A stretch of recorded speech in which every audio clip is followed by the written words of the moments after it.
دوجے نال گالی بیٹھے کریں دے وے کیا تواڈی کوئی حاجت ہے ایک جوان بول کے عرض کریں دے حضور مہربانی فرماؤ ہا منت لاؤ ہا کوئی ہو جیا رستہ دساؤ ہا جرا قابل طبیب ہوے قابل حکیم ہوے ایک نگاہ بھاواوے میں کوڑی دی بیماری چ مبتلا ہاں جیرا میرا رشتہ دار میرے نال باندھے نفرت کریں دے میرے تو دور نکل ویندے میرے کول حسد کریں دے اور بخل کریں دے کہ یہ بندہ میرے قریب نہ رہے تو میرے کو کوئی ایسا حکیم تے طبیب دسو ہا جی دے کول میں علاج کرواوا ہا او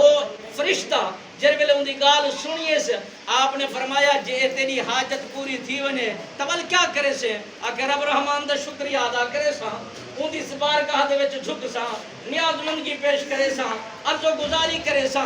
اللہ دے فرشتے نہیں ہوئے ہاتھ جو پھیرے وہ کوڑی دی بیماری جرا سارا زمانہ ان تو نفرت کرے دا ہا سارے محبت کرن شروع کرتے ہیں اور وہ بیماری دور تھی گئی ہے ان پوچھنا کیتا وہ فرشتے نے اے جوان دسا ای تو علاوہ بھی تے کو کچھ چاہیے ہے وہ آکھے اگر ایک اٹھڑی مل پوے ہا ان دے نال گزر اوقات کرا ہا ان دا کھیر پیوا ہا ان کو چراوا ہا زمانے دے وچ پھلاوا ہا قرآن دے کل سیرو فی الارض اے انسان زمین دے اتے گھومو پھرو کلو وشربو کھاؤ پیو جرا میں تو کو عطا فرمائیں جر ویلے عجوبے دیکھ سو میرے عجائب بات کو دیکھ سو میری حمد بھی کرے سو میری تسبیح بھی بیان کرے سو میرا ذکر بھی ادا کرے سو کہ خالق و مالک نے جہان بنایا کیویں ہے جہان چلایا کیویں ہے پتھر دے وچ رہن والے جانور کو اور رزق پیا پوچھیں دے اور جنگل دے وچ رہن والا انسان رزق پیا کھا دے اے ہوندی کرم نوازی ہے ہوندے کرشمے موجود ہے سبحان اللہ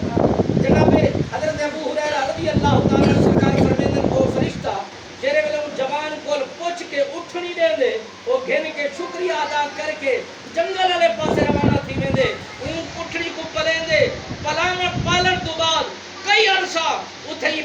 جنگل دے وچ موجود رہی ہے ریوڑ تے ریوڑ موجود تھی گن اتنا